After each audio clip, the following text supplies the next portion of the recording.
Good morning student, विस्तार में आपका स्वागत है। तो आज हम पढ़ने वाले हैं टिग्नोमेट्रिक। आज हम स्टार्ट करेंगे टिग्नोमेट्रिक। ठीक है, तो एकदम अच्छे से तैयार हो जाओ, माइंड को अच्छे से प्रिपेयर कर लो। जो आपने 9th-10th पढ़ा है, कुछ लोगों ने 9th पढ़ा होगा, कुछ लोगों ने 10th पढ़ा है।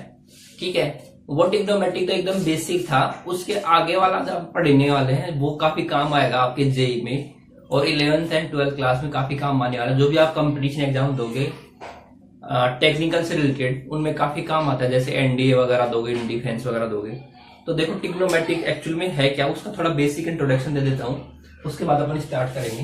तो देखो हम पढ़ने वाले हैं ट्रिग्नोमेट्रिक फंक्शन। 11th में इसको फंक्शन बोला जाता है, तो टिग्नोमेट्रिक फंक्शन है, मैट्रिक फंक्शन। ठीक है,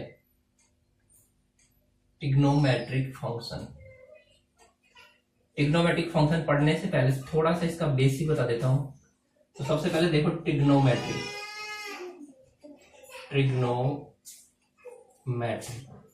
ये दो वर्ड से मिलके बना हुआ है। ट्रिग्नोमेट्रिक दो वर्ड से मिलके बना हुआ है। ट्रिग्नोन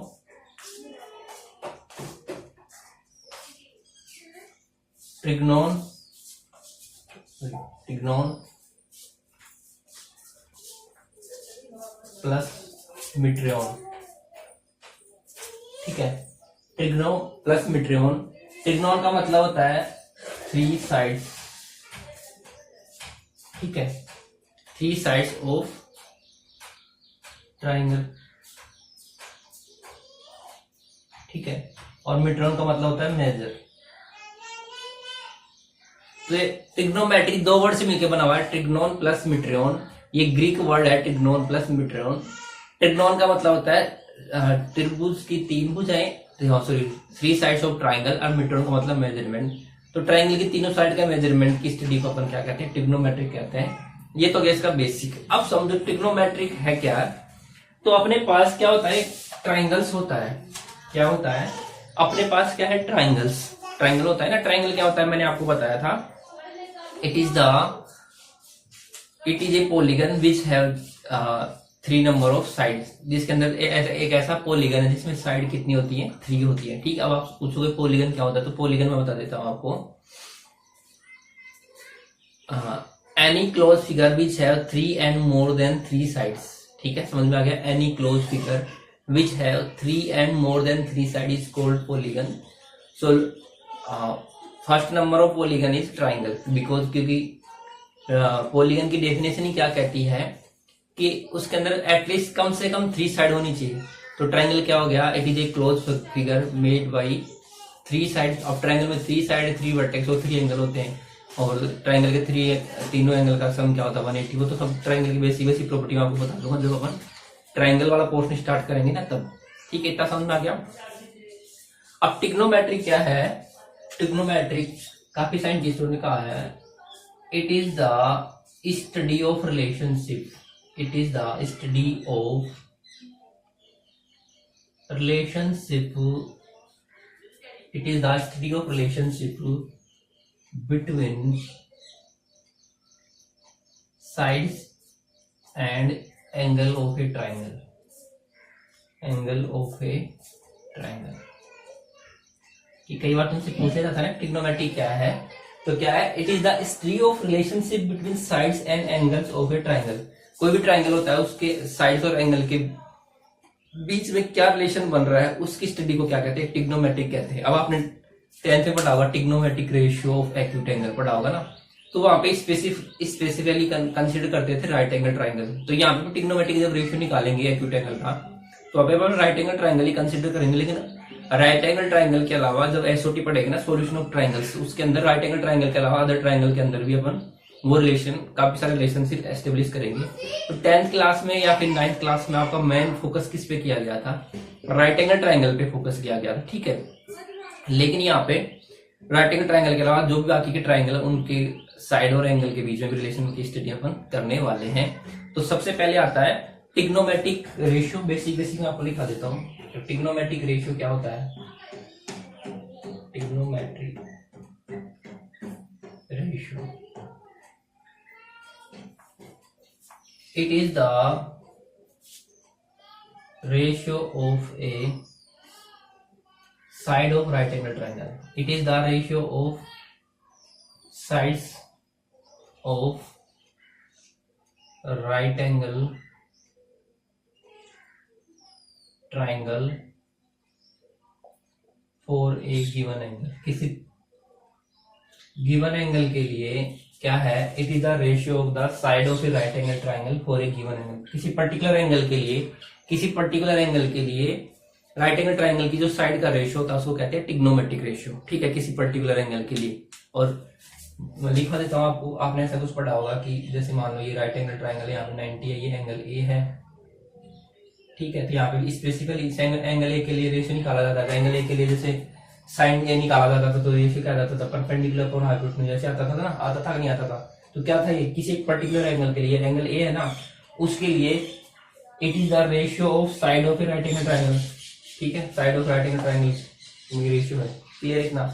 तो ट्रिग्नोमेट्रिक रेशियो जब 9-10 तक आपने पढ़ा था वो एक्यूट एंगल के लिए पढ़ा था। एक्यूट एंगल का मतलब है ओनली 90 डिग्री तक ही पढ़ा था। आज अब अपनी स्टडी को अपन फर्दर एक्सटेंड करेंगे इस वाले चैप्टर के अंदर, कि आप जो पढ़ने वाले हैं ट्रिग्नोमेट्रिक फंक्शन, उसमें अदर एंगल के लिए अपन ट्रिग्नोमेट्रिक रेशियो निकालेंगे, ठीक है। ये तो हो गया बेसिक। अब समझो ट्रिग्नोमेट्रिक रेशियो पढ़ रहे हैं, सॉरी ट्रिग्नोमेट्रिक पढ़ रहे हैं अपन, इसमें एंगल का भी नाम आ रहा है। तो सबसे पहले अपन पढ़ेंगे एंगल, सबसे पहले क्या पढ़ेंगे, एंगल की स्टडी करेंगे, उसके बाद में अपना फंक्शन स्टार्ट होगा। तो समझो एंगल क्या है, सबसे पहले इस चीज को समझो आप। तो मैंने काफी बार बोला है एंगल क्या है, एंगल कब बनता है, क्या एक, तो एंगल कैसे बनता है, when two ray are inclined to each other they form a angle, कि जब दो रे एक दूसरे पे क्या हो, इंक्लाइन हो, तो उनके बीच में क्या बनता है, एक एंगल का फॉर्मेशन होता है। एक डेफिनेशन तो ये है। दूसरी डेफिनेशन क्या है कि मान लो अगर सिंगल रे से मुझे एंगल बनाना है, ये तो कब हुआ कि मेरे पास एटलीस्ट 2 रे होनी चाहिए। और एक्चुअली में 2 रे बनी कैसी है, एक रे से भी बना सकता हूं ना मैं, कि जैसे मान लो ऐसा लेते हैं, जैसे मान लो ये एक रे है, ठीक है, ये एक ही रे थी, ऐसे इनिशियली ऐसे थी, ये एक ही रे थी। अगर मैं इसको रोटेट करा दूं अबाउट इस initial position to terminal position, तो देखो यहाँ पे क्या बन गया, एक एंगल बन गया ना। तो ये क्या कहता है कि when a ray rotate about its initial position then it form a angle, ऐसे भी हो जाता है, ठीक है। तो आप लिख सकते हो चाहो तो एंगल कैसे बनता है, when a ray rotate about its initial position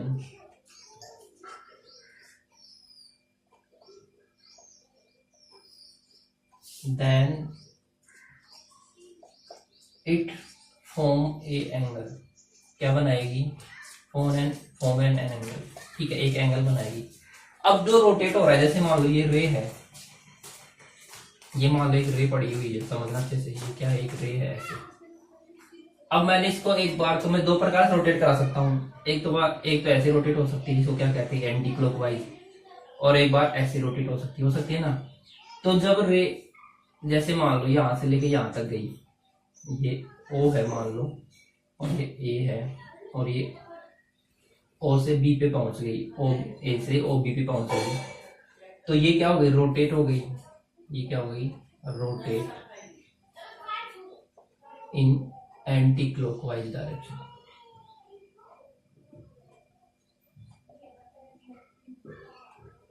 ठीक है। और एक बार क्या हो सकती है, ये इधर नीचे की तरफ भी रोटेट हो सकती है, तो थोड़ा सा मैं यहीं पे लिख रहा हूं उसको, ठीक है। तो ये रोटेट कर गई about, rotate in clockwise direction. Clockwise और एंटी क्लॉकवाइज तो आप आई थिंक आप अच्छे से जानते होंगे। क्लॉकवाइज का मतलब जिस डायरेक्शन में क्लॉक रोटेट करती है उसको क्लॉकवाइज कहते हैं, जिस डायरेक्शन में क्लॉक रोटेट नहीं कर, यानी कि उसका अपोजिट क्या कहते हैं, उसको एंटी क्लॉकवाइज कहते हैं। ये समझ में गया। तो ये जो इनिशियल पोजीशन थी इसकी, ओ ए की जो रे ओ ए थी, उसकी इनिशियल पोजीशन क्या थी, एक बार तो ऐसे ऊपर की तरफ रोटेट हो सकती है ना भाई, हो सकती है ना ऐसे, एक बार तो ऐसे ऊपर की तरफ और एक बार ऐसे भी तो हो सकती है, दोनों डायरेक्शन में हो सकती है। तो जब ये एंटी क्लॉकवाइज डायरेक्शन में रोटेट होगी, तो जब एंगल को मेजर किया जाता है, उसको पॉजिटिव एंगल बोला जाता है। क्या बोला जाएगा, पॉजिटिव एंगल, ठीक है। ये साइन कन्वेंशन के लिए यूज किया जाता है, और इसको कहा जाएगा नेगेटिव एंगल। इसको कैसे पढ़ा जाएगा, नेगेटिव एंगल। यानी कि जब रे है वो एंटी क्लॉकवाइज डायरेक्शन में रोटेट करेगी तो उसमें जो एंगल बनेगा उसको पॉजिटिव पढ़ा जाएगा, यानी पॉजिटिव एंगल बनेगा। क्लियर है। और जब रे क्लॉकवाइज डायरेक्शन में रोटेट करेगी तब वो एंगल को मेजर किया जाएगा, उसको नेगेटिव में माना जाएगा। उसको क्या माना जाएगा? नेगेटिव। यानी कि जितना एंगल बनेगा वो तो बनेगा ही बनेगा, लेकिन उसकी डायरेक्शन क्या हो जाएगी? नेगेटिव और एक बार पॉजिटिव। ठीक है। उससे पहले नेगेटिव और पॉजिटिव का क्या लगा देंगे? साइन लगा देंगे। ठीक है। अब ये जो पोजीशन होती है ये तो क्या कहा जाता है इसको? Initial side. और ये होती है टर्मिनल साइड। इनिशियल साइड और टर्मिनल साइड कह सकते हैं, फिर इनिशियल पोजीशन और टर्मिनल पोजीशन। ठीक है। जिस पॉइंट के अबाउट ये रोटेट करती है, जिस पॉइंट के अबाउट ये रोटेट करती है उसको कहा जाता है वर्टेक्स। जिस पॉइंट के अबाउट ये रोटेट करती है उसे कहा जाता है वर्टेक्स कहा जाता है। ठीक है। और वर्टेक्स के साथ ये एंगल बने आएगी कुछ ना कुछ, ये एंगल। ठीक है। इसको मान लो थीटा कह सकते हैं, तो इसको माइनस थीटा कह सकते हैं ना। ठीक है। क्लियर इतना? अब यहाँ पे डिफरेंट डिफरेंट टाइप के एंगल बन जाएंगे, जैसे जैसे जैसे रोटेट होती जाएगी उसको मेजर कर लिया जाएगा, ऐसे ऐसे कर लिया जाएगा। इतना आपको आई थिंक अब समझ में आ गया होगा। अब अगर ये एंगल बन रहा है तो एंगल को मेजरमेंट भी करना पड़ेगा ना एंगल को मेजर। तो एंगल को मेजर करने के दो तरीके हैं, दो प्रकार से रीड किया जाता है एंगल को, यानी कि एंगल को मेजर करने की दो यूनिट है। ठीक है। Unit used for measurement of angle. ठीक है। Unit use for the measurement of angle. Angle को मेजर करने के लिए क्या क्या यूनिट यूज किया जाता है? तो पहला तो होता है डिग्री मेजरमेंट।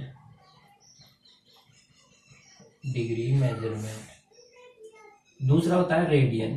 दूसरा क्या होता है? Radian measurement.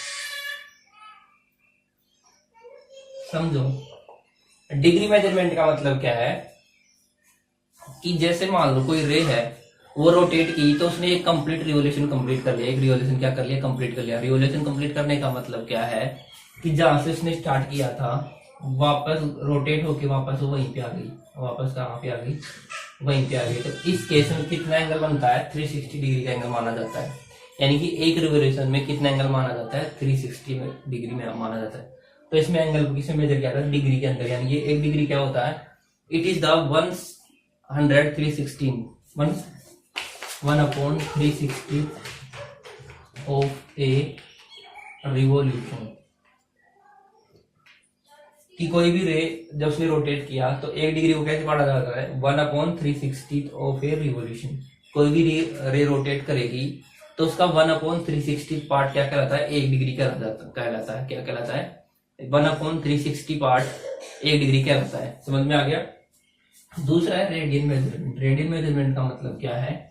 और ये ऐसा यूनिट, तो जैसे मान लो अपने पास ये सर्कल बन रहा है। ये क्या बन रहा है? सर्कल बन रहा है। तो क्या होता है? ये क्या हो गई? रे हो गई। ये क्या हो गई? ये रे हो गई ना दो। अब ये सेंटर पे कुछ ना कुछ एंगल बनाएंगी। ये रे है, ये सेंटर पे कुछ ना कुछ एंगल बना गई। तो एक्चुअली में क्या है? ये रे यहाँ पे थी ओ ए, और ये रोटेट होके कहाँ चली गई? ओ बी पे चली गई। ठीक है। तो ये ऐसे रोटेट हो गई तो कुछ ना कुछ एंगल बना रही है ना। और ये क्या है? लेंथ ऑफ आर्क है। ये क्या है? लेंथ ऑफ आर्क है। तो देखो रेडियन मेजरमेंट का मतलब क्या है कि यहाँ पे जो एक रिलेशन होता है तो एंगल इक्वल टू क्या होता है? Arc upon radius. Arc upon radius. अब और ये जो एंगल मेजर किया जाता है उसको रेडियन मेजर किया जाता है। रेडियन में कैसे मेजर करेंगे कि जब इक्वल आर्क, ठीक है, जब इक्वल आर्क होती है और उसकी रेडियस भी क्या हो जाए? इक्वल हो जाए। यानी कि जितनी रेडियस है उतनी लेंथ किसकी हो जाए? आर्क की हो जाए। जितनी रेडियस है उतनी लेंथ आर्क की ले लो तो वहां पे जो मेजर किया जाएगा एंगल को उसको क्या कहा जाएगा? 1 रेडियन कहा जाएगा। बात समझ में आई? यानी कि when equal arc, लिखो when arc of equal, when arc equal to, ऐसे लिखो when arc equal to the radius of, when arc equal to the radius of circle, then angle measured is equal to 1 radian. और इसको कैसे पढ़ा जाता है radian को? 1 के ऊपर या तो सी लिखा जाएगा ऐसे, सॉरी 1 के ऊपर या तो ऐसे सी लिख दिया जाएगा, ठीक है, या फिर ऐसे आर्क बोल दिया जाता है, 1 आर्क, ठीक है, समझ में आ गया। तो जब ऐसे लिख दिए या फिर ऐसे लिख दिया जाता है हल्का सा, जैसे पाई लिख देते हैं, तो ये रेडियन को पढ़ने का सिंबल है कि 1 रेडियन। तो 1 रेडियन कैसे मेजर किया जाएगा कि जब जितनी लंबाई आर्क की है उतनी लंबाई क्या हो रेडियस, जितनी लंबाई रेडियस की उतनी लंबाई की आर्क बनाए, तो वहां पे जो एंगल बनेगा उसको क्या कहा जाएगा? 1 रेडियन कहा जाएगा। तो रेडियन मेजरमेंट का मतलब क्या है कि डिग्री मेजरमेंट तो किसमें मेजर करता है कि जब कोई भी रे रिवॉल्व करती है, कोई भी रे क्या करती है? रोटेट करती है या रिवॉल्व करती है, तो उसका कितना पार्ट है, वो उस रिवॉल्यूशन का कितना पार्ट है, उसको तो डिग्री मेजरमेंट किया जाता है, ठीक है। उस रिवॉल्यूशन का कितना पार्ट है उसको तो क्या कहा जाता है? डिग्री मेजरमेंट किया जाता है। और रेडियन मेजरमेंट में क्या किया जाता है कि अपनी जो रे है वो वहां पे क्या बनाएगा? एक सर्कल बनाएगा, ठीक है, वहां पे क्या बनेगा? सर्कल बनेगा। तो सर्कल बनेगा तो रे क्या बनाएगी? एक आर्क भी बनाएगी, आर्क बनाएगी ना, क्योंकि रे क्या है एक्चुअल में? रे बनेगी तो वहां पे एक पार्ट ऑफ सर्कल बनता है, रे बनती है तो वहां पे क्या बनेगा? पार्ट ऑफ सर्कल बनेगा। तो सर्कल की कुछ ना कुछ आर्क होती है, यानी कि जो सर्कल की आर्क होती है वो सेंटर पे कुछ ना कुछ एंगल बनाती है। तो वो जो सेंटर पे एंगल बनता है उस एंगल और रेडियस के बीच में कुछ ना कुछ रिलेशन होगा, ठीक है। वो एंगल और आर्क और रेडियस से तीनों होंगे, 3 क्वांटिटी होगी कि वहां पे आर्क जो है सेंटर पे कुछ ना कुछ एंगल भी बना रही है और सर्कल क्या होती है? रेडियस भी होती है। तो इन तीनों के बीच में आपस में क्या होता है? कुछ ना कुछ रिलेशन होता है। तो उस रिलेशन को स्टडी करने के लिए कैसे मेजरमेंट किया जाता है? जो एंगल मेजर किया जाता है वो रेडियन मेजर किया जाता है। तो 1 रेडियन किसके बराबर होता है? 1 रेडियन मेजर बराबर हो जाता है कि जब जितनी रेडियस है उतनी लंबाई की मैं आर्क ले लूं, तो उस एंगल को कैसे मेजर किया जाएगा? 1 रेडियन मेजर किया जाएगा, ठीक है।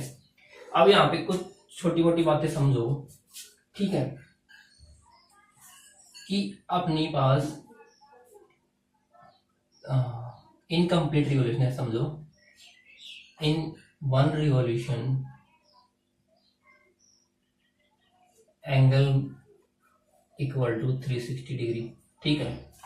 एक रिवॉल्यूशन में कितना एंगल बनेगा? 360 डिग्री बनेगा, ठीक है। दूसरी बात समझो आप, इन 60 मिनट, ऐसे लिख रहे हैं यहाँ पे, इन 60 minute angle will be 1 degree.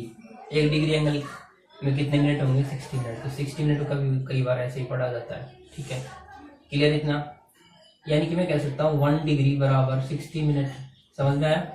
Clear इतना? इसी प्रकार हम जानते हैं 61 मिनट है, ऐसे पढ़ रहे हैं 1 मिनट। 1 मिनट बराबर हम क्या जानते हैं? 60 सेकेंड जानते हैं ना। तो यानी कि 1 मिनट बराबर कितना आ जाएगा? 60 सेकेंड। तो डबल डैश लग जाएगा तो किसको बताएगा? सेकेंड को बताएगा। तो यानी कि आपको क्या याद रखना है? 1 डिग्री बराबर 60 मिनट और 1 मिनट बराबर 60 सेकेंड। कई बार ये इंटर कन्वर्ट करने में काम आएगा, यानी कई बार